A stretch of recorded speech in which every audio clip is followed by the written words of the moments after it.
Since Rich isn't here, that makes you in charge, Mr. Barrett. Call to order, please. I'll make my own motion to call the meeting to order. Second. Anybody object to that? Everybody good? Okay, we're good. Yep. Jed, Jean. All right. So we're pretty quick tonight. Not a whole heck of a lot to discuss, but just some things to bring you guys up to date on. Obviously, programming wise, we have the program going on with the Wakefield Academy. They have 39 students currently in the morning. In the afternoon, we have 47, but that is kind of spread out amongst days. So it's not 47 at a time. It's 47 amongst the 4 days that they're in session. So program wise, it's going well. The staff is very good. They're there every day. They're dedicated. The kids, honestly, I can't say enough good things about the kids. I thought it would be kind of chaotic at times. Karen and I could be in our office and function with the kids there. You know, especially in the morning, we have no clue that they're there. They're just busy doing what they're doing. The afternoon's a little bit louder, but they've been in school all day cooped up, so we get it, but they're doing a good job. You know, money-wise, it's gonna be tight. They are cutting back on some staffing because the program is running at a loss at the moment. It will even out at the end, but I don't see a huge profit on this. Steve is going over numbers with the school department to make sure that we're not operating in the red. We're at least breaking even. It's certainly something a program that needs to be done. I'm discovering things now that I wasn't necessarily privy to earlier. But the school administration is happy, town administration is happy, parents are happy. So I guess it's overall success. Could we have changed some financials a little bit ahead of time? Had I known what I know now, I guess, but that wasn't my role in this. My role was providing space, providing website access, providing office space. So it kind of is what it is. But the kids are cared for. They're doing a great job keeping the kids socially distanced. They're wearing their masks. They're doing a great job cleaning. They're doing a great job tracking any COVID-related issues there might be. There's just some financial obstacles that we're working through, and overall, very good program. So in the end, we will end in black, but it's going to be, in June when we get to that point. So that's kind of where we are with that. Any questions about Academy? The price is pretty reasonable. Is there any talk about increasing the price per week? So it can't be increased. It's a school program. Okay, so the school department provides a staff, and it's their program in our space. That has to go through the school committee, and they will not increase it. And a lot of it has to do with it was budgeted for 80 people paying full price, but there's 63 who are paying full price. We have a bunch of scholarships, and we have the Boston students. So it is what it is. We will find ways to make it up later. And Academy is doing some extended day stuff that will help out financially as well. So we will get there. But if we thought this was going to be a windfall, and I certainly didn't, I didn't envision this being a cash cow. It's not going to be. At the end, if we get something in positive, that's a good thing. Plus the fact that we were able to partner, create this collaboration, and from my end, I got a lot of new people in our database that we didn't have before. So now I have more people to market programs to. I think this will be a net gain over time. Dan, are there any plans to do anything over the Christmas break? Sometimes the Academy would do camps or something, just some offering some days. Yeah, no, they said they need time off. So they're going to take time off. And quite honestly, I think the building will need a deep clean by that point anyways, especially the gym and the heritage room. So we're gonna make sure that happens. Great. Any other questions about Academy program? No. Okay. And like I said, they're doing a great job. There's been some bumps in the road. Obviously, when you have two departments mixing in and trying to figure out, it's their program, but our space, we've had to overcome some hurdles, but we're working through them. I love working with Academy. We've made this really difficult thing. We opened a school. I mean, that's what we really opened up our own school. And it was hard, but we've gotten to the point where, again, kids are cared for, kids are safe, they're getting their work done. Staff is doing a great job. Parents are happy. Administrations are happy. I think overall we're doing a good job with the program. So the other program that we currently have going on is we're doing virtual fitness classes. There's only 4 people signed up, but it's 4 people who we've never had before sign up for anything. So again, kind of going a different direction. People are excited about something different. That's working out. One thing that we have coming up that I'm real excited about is we are doing an esports league with Arlington and Woburn Recreation. So it's going to be online gaming essentially. And how it's kind of broken up is there's different games, and games are unique to the different platforms that they can use it on. So kids can do games on their computers, on PlayStation, on Xbox, or on Nintendo Switch. Those are the platforms that they have games on. And one game can cross all the platforms, and that's Fortnite. So we'll offer Fortnite as an option for kids to do it. And we'll probably do it for older level kids. The middle school, high school is one age level, and then elementary is another age level. And then we're going to offer games of FIFA, Madden, NBA 2K, Rocket League, which I'm not familiar with. Apparently it's a big game, and Super Smash Brothers, which is a Nintendo game. So it'll be a 6-week league, 1 game per week, or it could be at night or it could be on weekends, generally like 7 to 8 o'clock or like 9:45 to 10:45 in the morning on the weekends. And then there'll be the 2 divisions, elementary division and then a middle school, high school division. So we're going to see how it goes. We're starting off with just the 3 towns. Woburn had started this idea. They reached out to Arlington because there was a connection there with their directors. I obviously worked for the Arlington Recreation Director, so he brought me in. We had tried to get Reading and Winchester in. They were kind of slow to the draw, so we kind of pushed them aside for now. We might look into that in the spring, and we're going to invite Melrose and Stoneham in because I have a connection with those guys. So we want to make this into a true Middlesex League program where the kids will play kids from Wakefield, but they'll also play kids from other towns. It's all governed by GG Leagues. That's the name of the company that we're working with.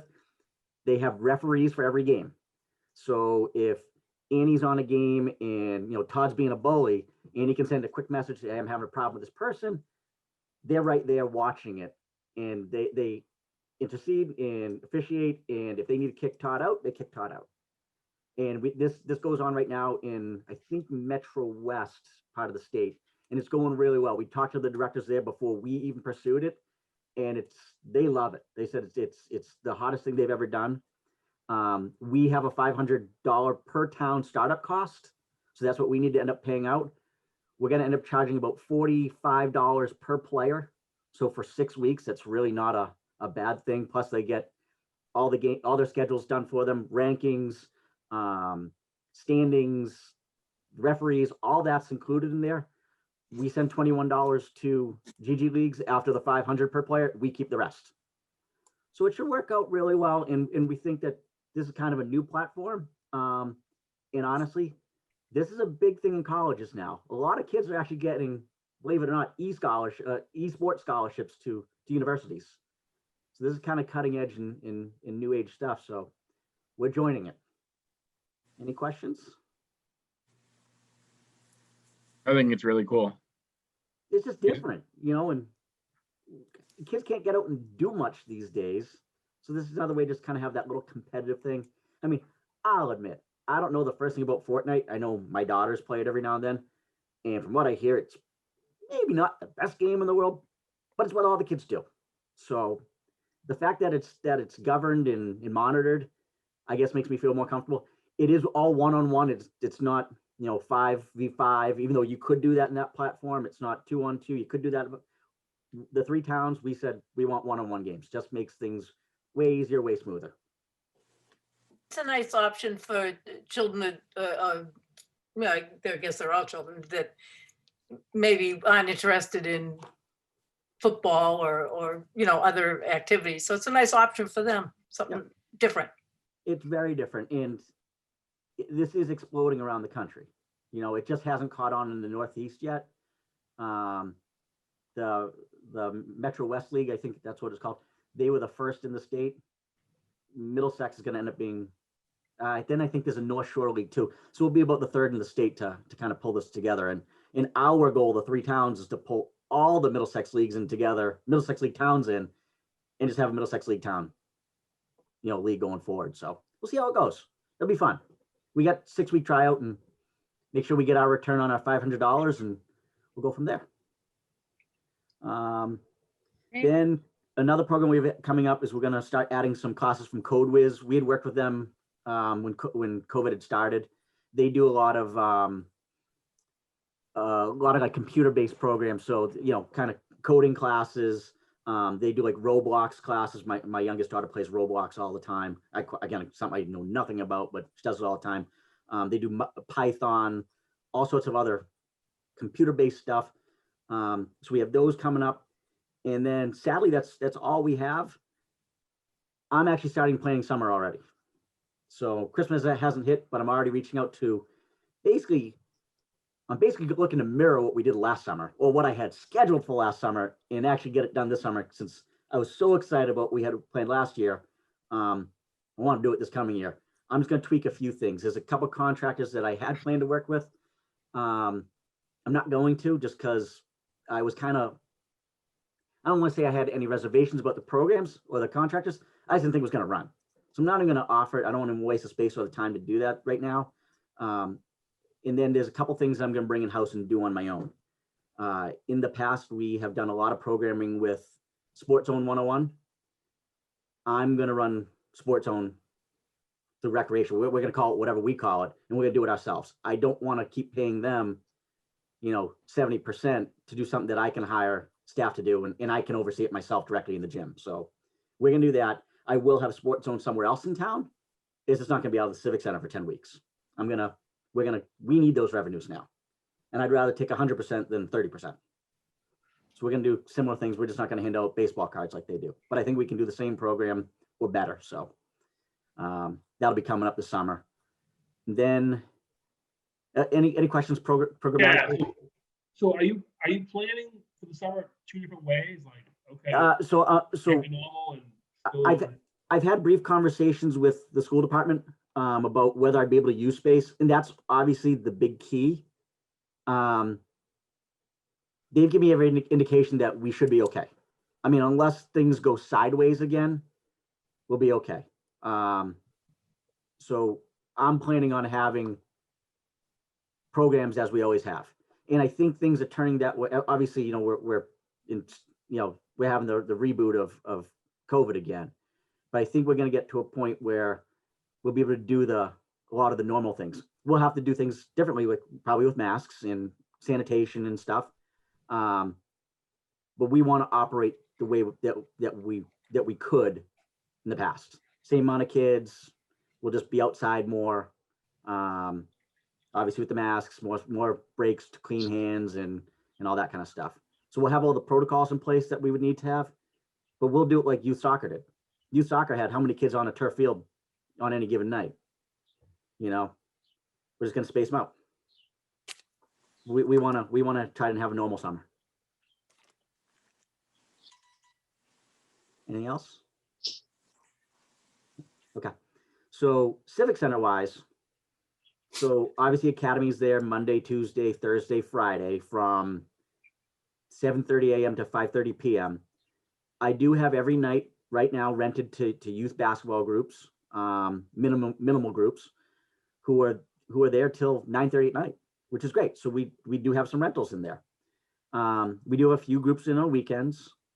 Everybody gets here's the protocols that you have to follow. They go in through the main doors, they go out through the side gym doors, 15-minute buffer between each group.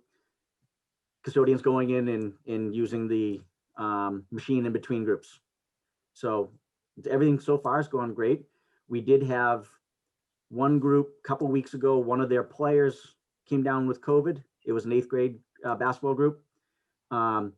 They sat out for 2 weeks. None of the other players had any symptoms, but they still sat out for 2 weeks. And actually, they just started back Monday night. So the group's doing a good job of telling me what's going on. A good job of following the policies that they need to follow. And knock on wood, things have been great. We are still waiting on a WBA season. I know there's no travel. I don't know about in town yet. My understanding is the decision will be out on Monday. So if you guys have any word on that, certainly let me know. But I've heard nothing yet as far as the season. My guess is there can't be one, but I don't know. I know they can't use the schools. The only place they'd be able to use is the Civic Center. My guess is if they were to do it, it'd be skills and drills only, because I don't think you can do any kind of league play. It would have to be players only, no parents. It would have to be 2 teams total at a time. But I don't know. So hopefully next Monday I have an answer on that. And then if they're not coming in, I have groups lined up for days who are looking to rent space. And I could always do pickleball if I really thought it was wise and beneficial to do that. I know the pickleball players are dying to come in because they want to play somewhere. I think they're hesitant to wear the masks. Masks obviously it's not even a question at this point. If you have to wear it, yeah, of course you have to wear the mask. So that's a possibility as well. And if I were to do that, it would not be the $5 drop-in. It would be a group of, 4, maybe 6 people renting an individual court. Now, obviously, starting this Sunday, guidelines change a little bit. We're going back to step 1 of phase 3. Is that right? Yeah. So now I need to go back and refresh my memory as to what I can have inside during that time frame. So maybe I'm only renting 2 courts. Maybe I can rent 3 courts. And those people would have to bring their own equipment.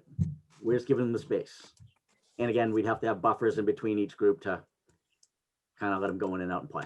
So it's a possibility to do it. I just don't know how I feel about it yet. Any opinions on that?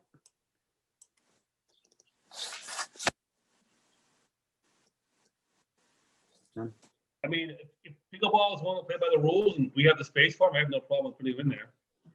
They're generally very good. I mean, they're, we're talking active older adults who generally follow the rules. I mean, I can't say I've ever had any major discipline issues with adults other than, somebody telling somebody how to do something when they, quite honestly, like the rules of pickleball is you don't tell somebody what they did wrong. You just, hey, good shot. It's a sportly game. So, a few people who kind of overstep their bounds, but I don't think we'd have much of an issue with people wearing masks, especially because it's a state thing now. It's not even a Civic Center thing. This is you have to wear a mask wherever you go. Well, it's going to be a national thing in Yeah, a month or whatever. right. Yes, it will. Yep. So, it's something that I'm certainly considering because I think it could help boost some more revenues that we certainly need. But then there's also the case of I could rent out the gym. I mean, I have groups from Stoneham, Melrose looking for space and charge them $100 an hour for the gym. So, it's kind of the balancing act. And I got to talk to the pickleballers. I have a few pickleballers who I kind of picked their brains on, and they were very split on how I wanted to do it before. Some wanted, just 2 courts, some wanted 3 courts, some wanted 50 minutes, some wanted an hour. All right, we're gonna step away from this for a little bit and take a step back. Eventually, I'll make the firm decision on if we're gonna do it. This is how we're doing it. But I want to get kind of their feedback again on if we're gonna do this. What's everybody saying? Because they were all very intertwined with one another. And my guess is, if they're not playing in Wakefield, which of course they're not, they're going to other places. I kind of want to stay on the radar with them because eventually we're going to open back up and I want them to all come back. So we got to find that balancing act. Or I got to find that balancing act. But that's where we are with pickleball for the time being. Dan, I just have a question about that. Do you have any sort of a waiver or a contract that is signed saying that they agree to abide by these policies, and if they don't abide by them, then such and such happens? We can do that. I mean, obviously, when anybody does a rental, there's a waiver. So, but there's not a waiver specific to COVID related things. We can certainly add that. That's easy to do. When I do a permit for anybody, I sit there and say, here's the rules that you, by paying for this, here's the rules that you're agreeing to. You know, and I have all my special conditions for COVID. And then of course I have the special conditions for the gym, you know, no food, no drink, none of that stuff. It might not be a bad thing for whoever the renter is that they're owning this. And of course I put in every permit, I reserve the right to pull it if you're not following the rules. So I think it's easy to do. If we wanted to make something specific to pickleball for this, again, I think we're probably few and far between as to who sit there and say they don't want to do XYZ, but I think they're going to do XYZ, especially if this is the only place that they can play. So. And is this something that that we need to touch base with the Board of Health? I would certainly pick their brain. I pick their brain on almost anything anyways. Yeah. Them and Tom Walsh, Emergency Management. So I was just thinking, it was when we did the tournament, it was phase 3, step 1. Yep. We would talk with your advice. We were talking to the Board of Health for both Wakefield and Stoneham, and they had different kind of ways of approaching it. Right. But one of the things that we did was we had the teams, the players, whatever, the teams had to sign sort of a waiver at the beginning, you know, when they first showed up, basically saying everybody felt fine. Yep. And nobody had a temperature. And that's actually one thing that we can do. And I'll talk to the schools, because the schools do they have like an app where everybody has to check in each day, either the kids and or the staff. And maybe there's something that we can do with that. So if somebody's gonna use the pickleball court, for example, you know, okay, they have to fill out XYZ. The only problem with that is if I won't be there because it's gonna be weekends. You know, if they don't fill it out, who's checking in that they filled it out? You know, I do a lot of things on the honor system. You know, again, we put in things. If somebody doesn't feel well, stay home. And sadly, we have to say that. I feel like that's at this stage a no-brainer in life. You know, but we do have to say it. So I'll talk to Tom Walsh, Emergency Management. He's great with that kind of stuff, and I'll pick his brain on it. And then obviously I'll try and get Ruth. I know that she's got a lot on her plate right now, setting up the COVID drive-throughs next couple weekends. So, but I'll catch her before New Year, because this isn't going to take place until after New Year, anyways. Yeah, that's true. Yeah. You know, we do have time on our hands, and of course I need to work around obstacles that could potentially be in the gym too, because I do have tables and chairs all around the facility, around the perimeter. They're not going anywhere. You know, they got to be there for Monday, so we're not going to have people move things twice just to open up for pickleball. Other groups are working around it. I just have to make sure that it's going to be a safe environment for everybody. But it's a great point, Bob, that asking a few extra questions doesn't hurt. As far as fields, Thanksgiving happened a couple weeks ago. Fields are now closed. Obviously, we have snow on the fields at the moment. Fields are closed. The only thing that we have recreationally open unofficially are the tennis courts at Dobbins. The back nets on the back courts are staying up. The Friends of Wakefield Tennis, or the Wakefield Tennis Association, said, please leave them up. We're going to buy new ones anyways. So if there's nice days out, somebody wants to go hit a ball and it's negative 30 degrees, have at it. That's on them. They said they pay for new nets. So we left a couple nets up. Other than that, everything's closed. We did have a group using the Galvin basketball courts up till last Friday. They had a couple days because of rain that they had to push back. It was John Walsh, who's a Wakefield resident. He was running a couple clinics. So he did a Monday and a Friday clinic. So those kids had 2 rainouts. So they extended past Thanksgiving. So they're the only thing that ever had lights on after Thanksgiving. But those are technically, people go down and play basketball. We're just not flipping lights on for those things. And we weren't flipping lights on other than for the clinics that were based for Wakefield groups anyways. Other than that, I don't have anything. Anybody have any questions? So are we renting out JJ Round also? I'm not renting it out for anything. Yeah. I mean, if When I somebody's see using people it, they're down there using it. doing drills and stuff, that's just people taking the court by themselves. Yeah, if they're doing it, this is the first I've heard of it. Do you know when they're doing it? It just mainly when I drive by, I just. see, Okay. Like Yeah, I I have see no people idea. doing drills now and stuff. First I've heard of it. Okay. Dan, is there any work happening on the community garden over the winter? No, so nothing, the community garden shut down. That will probably, so what I'll do is come generally around February vacation is kind of time frame that's always been in my mind. That's when we'll start putting out, community gardens will open April 1st, weather permitting. And we'll probably start taking registrations for that March 1st. Okay. Start, give a couple weeks advertisement, take the registrations, get it in the newspaper and everywhere else it needs to be. Let people sign up, and then we'll do the lottery, last week in March or whatever it is. The one thing I need to do differently this year, and I know it, is I actually need to go down and physically put numbers on each plot. Because what I realized was I sent them a map, but after the fact, you realize, well, I might read that differently than somebody else. So we're going to put actual numbers on it this year, and I'm hoping to get some more signage down there too, so people know this is the Wakefield Community Gardens. Here's some rules and regs. Here's who to call if you have interest, questions, concerns, or otherwise. And then, if COVID's, okay, and we can do some certain things, we have that shed down there. Nobody had access to the shed this year. I just actually opened it myself for the first time a couple weeks ago to throw a hose that was left in there. We'll give people access to the shed so they can leave their tools. So they're not just kind of left within their plot. We want to kind of keep things a little bit tidy. I did have one gardener who had some concerns about how the gardens were left. I went down there and looked.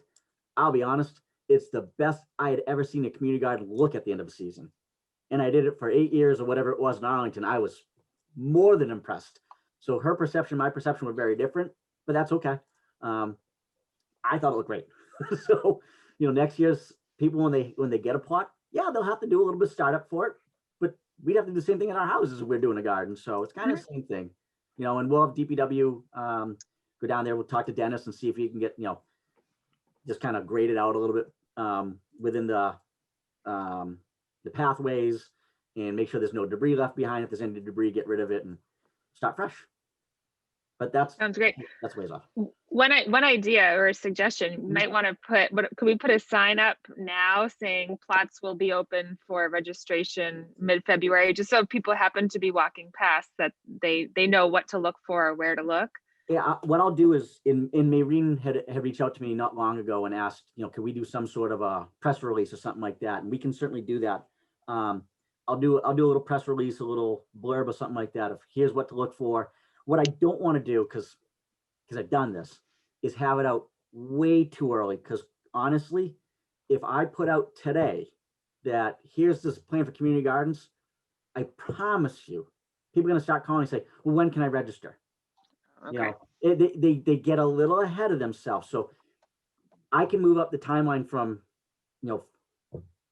February 15th, and I'll just use that as a number, to February 1st, but maybe we can start advertising, after MLK Day. So you kind of give that window of time to prep, plan, and not have too many people, well, if I can do it then, why can't I do it now? And that's what happens. But I can put a little sign up there so somebody will see something. If they have I to was walk just out- thinking something on the gate or something. Yeah. It doesn't, if you think that's too early, that's fine. Well, I think You've there's a done way this to- before, so you know what you're talking about. I think there's a way to do it just because I'm sure there's people who go down there who aren't really sure what it is. Right, No, they just- and that's what I was thinking. Yeah, they see this big fenced in area about what goes on there. So I think I can do something there. That's a Without promising any deadlines that's or an anything easy thing. like Yes, that. yeah, that's a very easy thing. Yeah.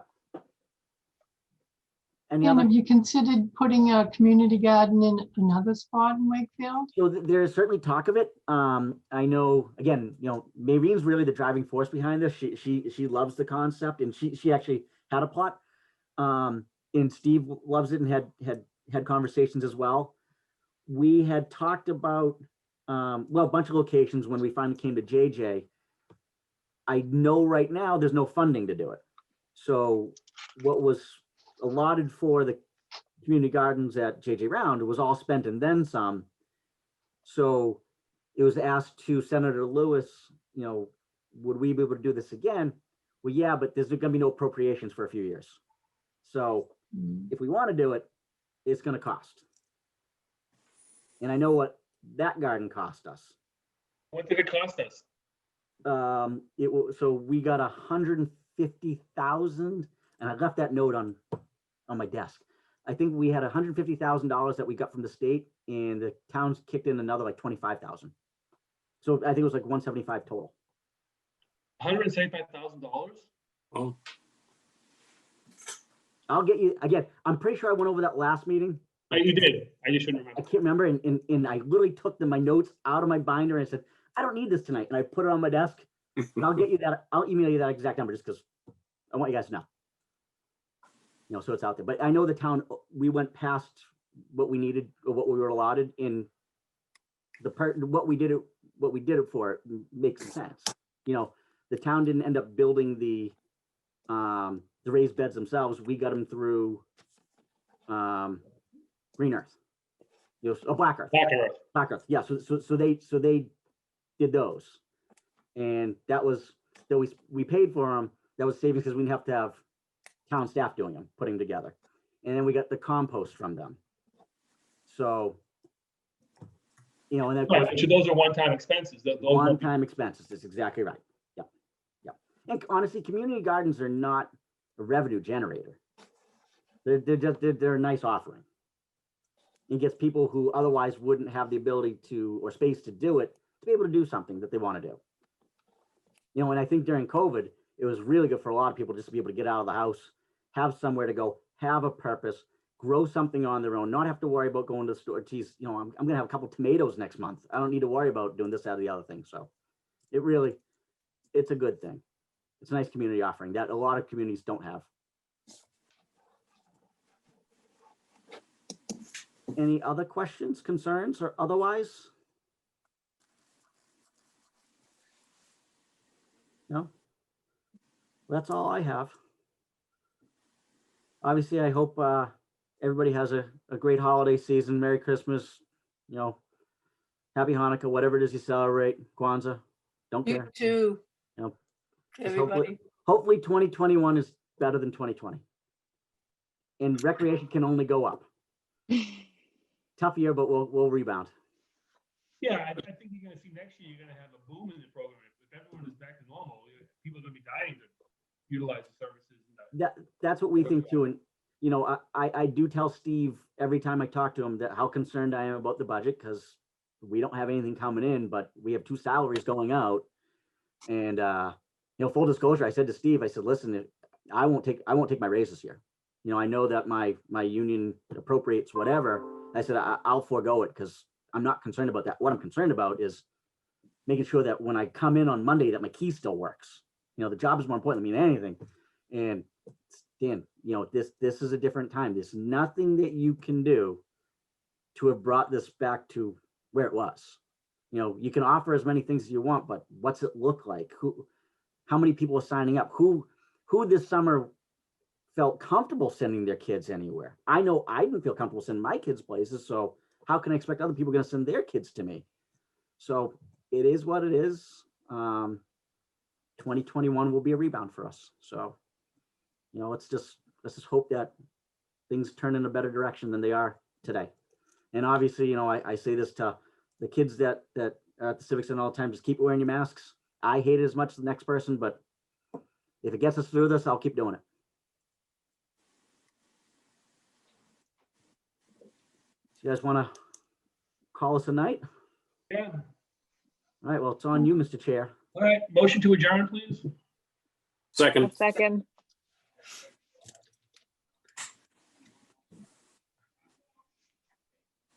Everybody have a great holiday season. You as well. See you all soon. Thank you, Dan. We'll probably You meet, too. just so you know, let me just grab my phone real quick. I'm going to give you a rough date. We will look at January 20th is kind of the rough date in my head. I admittedly might bump it up to the 13th because I'm planning to be away the 15th to the 18th. And my friend has a house in Florida and golf course right next to him. So four of us are gonna go down for a long weekend. And those guys are a bunch of savages, so I might need an extra day to recover and rest. So the 13th might be better for us. All right. But I'll certainly be in touch with y'all. Okay. Okay. Great. Thanks, All guys. right, thank Have a you. good Good one. Sounds night. good. Merry Christmas, Happy New Year. Merry Merry Christmas, Christmas. everyone. Thanks. Merry Christmas, guys.